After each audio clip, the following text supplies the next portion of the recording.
இன்றைக்கு நாம் தியானிக்க இருக்கிற வசனம் எபிரேயர் 12ஆம் அதிகாரம் 29வது வசனம். நம்முடைய தேவன் பட்சிக்கிற அக்னியாக இருக்கிறாரே. நம் தேவன் எப்படிப்பட்டவர்? அவர் பட்சிக்கிற அக்னி, அவர் எரிச்சலுள்ள தேவனே. உபாகமம் 4:24 பார்க்குறோம். உன் தேவனாகிய கர்த்தர் பட்சிக்கிற அக்னி, அவர் எரிச்சலுள்ள தேவன். தேவன் எரிச்சலுள்ளவர், பட்சிக்கிற அக்னின்னு ஏன் சொல்லப்படுதுன்னா, தேவனுக்கு விரோதமாய் ஜனங்களை என்ன செய்ய வேண்டாம்னு சொல்கிறாரோ அதுதான் அவங்க செஞ்சாங்க இல்லையா. அவங்க தேவன் எதை விளக்கினார்? விக்கிரகத்தைய அருவருப்பான கிரியைகளும் உங்களுக்கு உண்டாக்காதபடி எச்சரிக்கையாக இருங்கன்னு சொல்கிறார். ஆனால் அவங்க அதுக்கு கீழ்ப்படியாமல் அந்த விக்கிரகங்களை எல்லாம் அவங்க உண்டாக்கி அதை பின்பற்றதுனால தேவன் அவர்களை அக்னியினாலே பட்சித்தார். அவர் எரிச்சலுள்ள தேவன்னு பார்க்குறோம். உபாகமம் 9ஆம் அதிகாரம் 3ஆம் வசனத்தில் பார்க்குறோம். உன் தேவனாகிய கர்த்தர் உனக்கு முன்பாக கடந்து போகிறவர் என்பதை நீ இன்று அறிய கடவாய். அவர் பட்சிக்கிற அக்னியை போல அவர்களை அழிப்பார், அவர்களை உனக்கு முன்பாக விழப்பண்ணுவார். இவ்விதமாக கர்த்தர் உனக்கு சொன்னபடியே நீ அவர்களை சீக்கிரமாய் துரத்தி அவர்களை அழிப்பாய்ன்னு மோசேக்கு சொல்கிறாரு. ஏன்னா இஸ்ரேல் ஜனங்க எகிப்திலிருந்து புறப்பட்டு போகிறாங்க இல்லையா, வனாந்திர வழியாய் கானானுக்கு போகிறாங்க. கானானுக்கு போகிறதுக்கு முன்னாடி யோர்தானை கடந்து எரிகோ மதில் விழுந்ததுக்கு அப்புறம்தான் அந்த எல்லையை போய் அவங்க சுதந்திரிக்க போகிறாங்க. அங்கே 31 ராஜாக்களும் 7 விதமான ஜாதிகளும் இருக்காங்க இல்லையா. ஏத்தியர், எபூஷியர், கானானியர், பெர்ஷியர், கிர்காசியர், இந்த மாதிரி 7 விதமான ஜாதிகள் இருக்குது. அதில் ஏனாக்கு புத்திரர் என்கிற ஒரு அரக்க கூட்டம் மாதிரியானவங்க, அவங்க பெரியவர்களும் நெடியவர்களுமா இருக்காங்க. அவர்களை பார்த்து இஸ்ரவேல் ஜனங்க பயப்படாதபடிக்கு கர்த்தர் என்ன சொல்கிறார்? உன் தேவன் உனக்கு முன்பாக கடந்து போவார் என்பதை நீ அறிந்து கொள்ளுவாய். நான் பட்சிக்கிற அக்னியை போல அவர்களை அழிப்பேன்னு சொல்கிறாரு. உனக்கு முன்பாக நான் சொன்னபடியே சென்று அந்த கிரியைகளை எல்லாம் அழித்து சீக்கிரமாய் துரத்தி அவர்களை நீ அழிப்பாய்ன்னு சொல்கிறார்.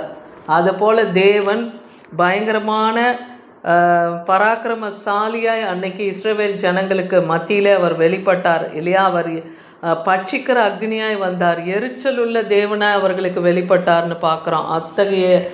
அத்தகைய நெடியவர்களை, அந்த ஏனாக்கு புத்திரர்களை எல்லாம் தேவன் அவர்களுக்கு முன்பாக துரத்தி அவர்களெல்லாம் பட்சித்து அழித்து போட்டார்னு பார்க்குறோம்.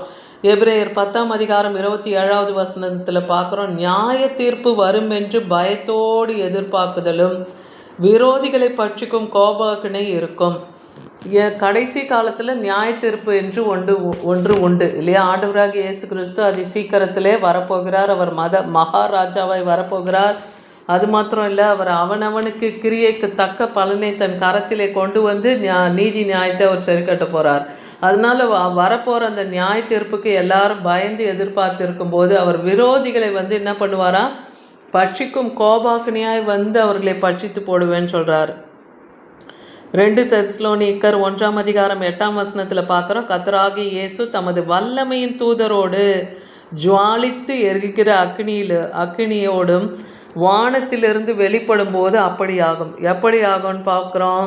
அதுக்கு முந்தின வசனத்தில் தேவனை அறியாதவர்கள், சுவிசேஷத்துக்கு கீழ்ப்படியாதவர்களுக்கு தான் அந்த பட்சிக்கிற அக்னி அவங்கள சுட்டு எரிக்க போகுது, அவங்கள அழித்து போட போகுது. தேவனுடைய நீதியுள்ள ஆக்கினையை செலுத்தும்படியாக அவர் வரப்போகிறார். அப்போ தான் அவர் வல்லமையின் தூதரோடு ஜுவாலித்து எரிகிற அக்னியோடு வானத்திலிருந்து வெளிப்பட்டு அப்படி அவர் செய்ய போகிறார்னு பார்க்குறோம். ஏசாயா 66:15 பார்க்குறோம். இதோ தம்முடைய கோபத்தை உக்கிரமாகவும் தம்முடைய கடிந்து கொள்ளுதலை அக்னி ஜுவாலையாகவும் கர்த்தர் அக்னியோடும் வருவார்னு வேதவசனம் சொல்லுது. தேவன் கோபத்தையும் உக்கிரத்தையும் தம்மை கடிந்து கொள்ளுதலையும் அக்னி ஜுவாலையாக கொண்டு வருவார். அவருக்கு விரோதமாய் நடக்கிறவர்கள், விக்கிரக ஆராதனைக்காரர்கள், அப்படிப்பட்டவங்களுக்கு தேவன் நீதிய நியாயத்தையும் சரி கட்ட அவர் அக்னியாக வரப்போகிறார். அவர் பெருங்காற்றை போல தன்னுடைய ரதங்களோடும் அவர் வரப்போகிறார். அப்படி அவர் நீதி நியாயத்தை சரி கட்டி போட போகிறார். யாத்ராகமம் 24ஆம் அதிகாரம் 17வது வசனத்தில் பார்க்குற மோசே ஒரு முறையும் தேவனை தரிசிக்க கொடுமுடியின் மேல் ஏறி வரும்போது அங்கே கர்த்தருடைய மகிமையின் மேகம் சூழ்ந்து அதுக்கு மத்தியில் தேவனுடைய பட்சிக்கிற அக்னியை இஸ்ரவேல் புத்திரர்கள் பார்க்குறத பார்க்குறோம். அப்படி ஒரு முறையும் அந்த பட்சிக்க அக்னியை பார்க்கும்போதெல்லாம் இஸ்ரவேல் புத்திரர்கள் பயந்து நடுங்குறாங்கன்னு பார்க்குறோம். அப்போ மோசே தேவனை தரிசித்துட்டு வரும்போது அவருடைய முகம் அவ்வளோ பிரகாசமாக இருக்குமா. அவர் தன் முகத்தை மூடும்படியாக இஸ்ரவேல் ஜனங்கள் அந்த சபையார்கள் அவரை நோக்கி சொல்லுவாங்களா, உன் முகத்தை மூடு, உன் மேலே பிரகாசிக்கிற அந்த வெளிச்சத்தை எங்கள் கண்களால் காண முடியலையேன்னு. அப்படி தேவன் கொடுமுடியிலே இது இஸ்ரவேல் புத்திரர்களுக்கு பட்சிக்கிற அக்னியாய் அவர்களுக்கு வெளிப்பட்டார்னு பார்க்குறோம். சங்கீதம் 97:3 பார்க்குறோம். அக்னி அவருக்கு முன்பு சுற்றிலும் இருக்கிற அவருடைய சத்துருக்களை சுட்டெரித்ததுன்னு பார்க்குறோம். அதே போல் கர்த்தருக்கு விரோதமான சத்துருக்களை அவருடைய அக்னி என்ன பண்ணுச்சான், சுட்டெரித்து போட்டது. அவர் பட்சிக்கிற அக்னியாக இருக்கிறதுனால தேவனுக்கு விரோதமாய் நடக்கிறவர்களுக்கு அந்த பட்சிக்கிற அக்னி சுட்டெரித்து போடும். இன்றைக்கும் தேவன் வல்லமையுள்ளவர். இன்றைக்கும் அவர் பட்சிக்கிற அக்னியாகவும் எரிச்சலுள்ள தேவனாயும் தான் இருக்கிறாரு. சங்கீதம் 50:3 பார்க்குறோம், நம்முடைய தேவன் வருவார், அவர் மௌனமாக இராமல் அவருக்கு முன் அக்னி பட்சிக்கும், அவரை சுற்றிலும் மகா புசல் கொந்தளிப்பாக இருக்கும்னு வேதவசனம் சொல்லுது. அப்போ அவர் பாவத்தை பாராத சுத்த கண்ணர். அவர் அக்கிரமத்தை வெறுக்கிறார், நீதியை தான் தேவன் விரும்புகிறாரு. நீதியை விரும்புகிற ஜனங்களுக்கு அந்த நீதியை சரி கட்டுவார். அக்கிரமத்தை விரும்புகிறவர்களை அக்னி தான் பட்சிக்கும்னு சொல்கிறார். அது மகா புசல் போல கொந்தளிப்பாக இருக்கும்னு சொல்கிறார்.